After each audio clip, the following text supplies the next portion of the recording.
कि अगर police FIR दर्ज नहीं करती है, आपको लगता है कि आपका केस जिनविन है, लेकिन ऐसा है कि अब ऑनलाइन एफआईआर होता है। आपको उसमें दिक्कत हो रहा है तो आप कोर्ट में जाके करिए, कंप्लेंट सही होगा, जांच होगा। ये कहना गलत है कि एफआईआर नहीं ले रहा है। बिहार सरकार के मंत्री अशोक चौधरी ने अब देने लगे हैं नसीहत। जब सरकार बनी सम्राट चौधरी को तो उन्होंने कहा कि देखिए, बिहार में नीतीश कुमार के ही आदेश पर पूरी सरकार चलेगी, बिहार में सुशासन की सरकार चलेगी, अपराधी कोई भी हो उसको छोड़ा नहीं जाएगा। ऐसा जो है सम्राट चौधरी कई बार जो है मंचों से कहे हैं।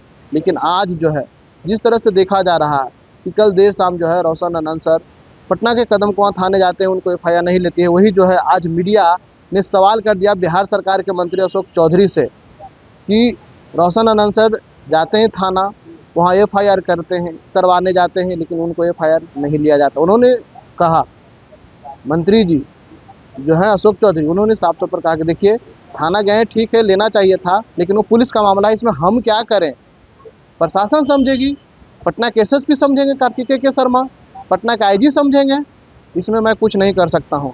पहले जो है अशोक चौधरी की पूरी बयानों को सुने। नीतीश कुमार जी अभी मुख्यमंत्री हैं, जो भी काम होता है वो नियमानुकूल किया जाता है ना। और ऐसा तो है नहीं कि कोई सरकारी बंगला लाइफ लॉन्ग किसी के लिए भी है। आज हम ही रह रहे हैं, मदन सहनी जी रह रहे हैं, चाहे हमारे मंत्री जी रह रही हैं, तो जो जैसा नियमानुकूल होगा वापस जाएंगे, मंत्री से हटेंगे, अपना एमएलसी क्वार्टर में जाएंगे। तो जब आप नेता विपक्ष है तो आपको मकान तो दिया ही जा रहा है। और राज्य सुरक्षा समिति ने निर्णय किया है। नीतीश जी को तो ऐसे ही ब्लेम कर रहे हैं, थोड़ा एज के साथ गड़बड़ा भी गए हैं। बिहार में अपराधी प्रशासन को खुली चुनौती दे रहे हैं सर। बिहार में अपराधी खुली चुनौती अब प्रशासन खुली चुनौती अपराधियों को दे रहा है कि अपराधी खुली चुनौती दे रहे हैं। रोज तो देख रहे हैं पैर में गोलियां लग रहा है लोगों को, तो पकड़ पकड़ के पिटाए। कल मुजफ्फरपुर वाला भी लोग पकड़ के पिटाया। आज और क्या नाम है, पीएमसीएच में उसको पैर में गोली लगा मर गया। पुलिस ने चैलेंज कर रहा है अपराधी को। अपराधी सब तो बिहार डर से भाग रहा है। ये सब आप लोग आरजेडी वाला भाषा बोलते हैं।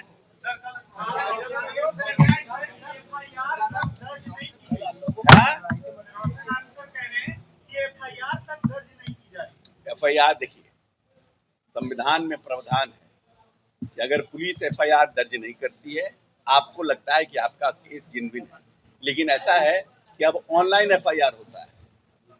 कोई जरूरी नहीं है कि आप थाना में जाके एफआईआर करिए, अब ऑनलाइन एफआईआर भी होता है। आप ऑनलाइन करिए, आपको उसमें दिक्कत हो रहा है तो आप कोर्ट में जाके करिए, कंप्लेन केस करिए, हर जगह प्रावधान है। लेकिन ये कहना कि एफआईआर नहीं ले रहा, एफआईआर क्यों नहीं लेगा?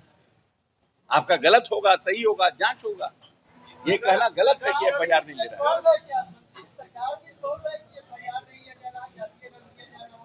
सरकार कैसे कह रहे हैं आपकी एफआईआर नहीं लिया जा रहा है? अब ये रोशन आनंद जाएंगे, देखेंगे केस होगा क्या है नहीं है। भाई तो ये प्रशासन का काम है ना, ये हमारा काम है, ये प्रशासन का काम है। इसका जवाब सीनियर एसपी आईजी पटना देंगे, हम नहीं दे सकते हैं इसका जवाब। क्यों नहीं लिया जा रहा है, क्या नहीं लिया जा रहा है? आरोप लगा रहे हैं कि सरकार की संरक्षण मिल रही है। किनको?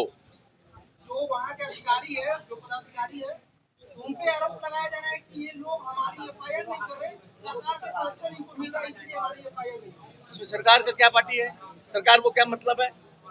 कौन भारी भारी भारी रोशन आनंद भारी चीज है कि सरकार को, खान साहब इतना भारी चीज है कि सरकार पक्ष ले रहा है, विपक्ष ले रहा है? कोई हमारे पॉलिटिकल पार्टी के आदमी है क्या ये लोग?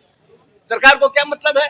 आप चला रहे हैं कोचिंग, आपस में झंडा झंझट किए, गोली चलाए, बदहजमी किए, एक आदमी जेल गया, एक आदमी बेल पर घूम रहा है, उसमें सरकार को क्या मतलब है साहब? इसमें सरकार भाई सब government is party to it, ऐसी जबरदस्ती कुछ भी बोलता है लोग।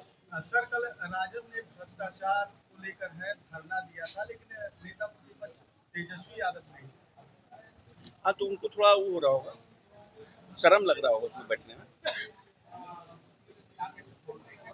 प्रधानमंत्री नरेंद्र मोदी की ट्रंप ने तारीफ की, प्रधानमंत्री नरेंद्र मोदी की ट्रंप ने खुले मन से तारीफ की है और कहा है कि हाँ तो ये तो अच्छी है ना कि हमारी जो फॉरेन डिप्लोमेसी है और हमारी जो फॉरेन पॉलिसी है उसमें प्रधानमंत्री जी सक्सेसफुल हो रहे हैं। जो देश के बड़े बड़े दिग्गज नेता हैं, चाहे वो चीन के प्रेसिडेंट हों, चाहे फ्रांस के प्रेसिडेंट हों, यूएस प्रेसिडेंट ने, सब लोगों ने मोदी जी के काम करने के तरीकों को सराहा है। तो इट मीन्स दैट कि जब the foreign policy which right now India is moving on, is it globally accepted, it's good for India. Sir, Maharashtra में बंगाल के बाद अब उद्धव ठाकरे गुट के जो 6 सांसद हैं वो कहीं ना कहीं बागी हो गए हैं और शिंदे गुट में जाने। तो नहीं, देखिए, बागी तो तभी लोग होता है ना जब अपनी लीडरशिप के प्रति उसकी आस्था खत्म होती है या लीडरशिप का प्रभाव उसके क्षेत्र में खत्म होता है, तो लोग बागी होते हैं।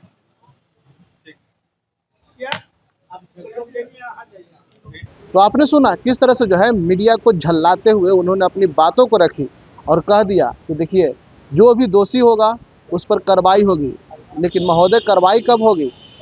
जब थाना प्रभारी एफआईआर होंगे, करेंगे तब ना। उनको न्याय कैसे मिलेगा? इसको लेकर के दर दर भटक रहे हैं। आप ही के पार्टी के कार्यकारी अध्यक्ष और राज्यसभा सांसद संजय झा से भी मिलें, क्या कुछ बातें हुई, अंदर की बातें होगी, उन्होंने पोस्ट भी किया। लेकिन देखना होगा जिस तरह से जो है अब कहीं ना कहीं क्या रोशन आनंद सर के छोटे भाई प्रिंस यादव को न्याय मिलेगी या फिर नहीं। या मंत्री किस तरह के व्यवहार हो सकते हैं, तो पुलिस प्रशासन पर कहीं ना कहीं सवाल तो उठती है। क्या सिक्के की झनक है या फिर खाकी का हनक? समय बताएगा। इंशाल्लाह लाइव के लिए पटना से ब्रजेश कुमार।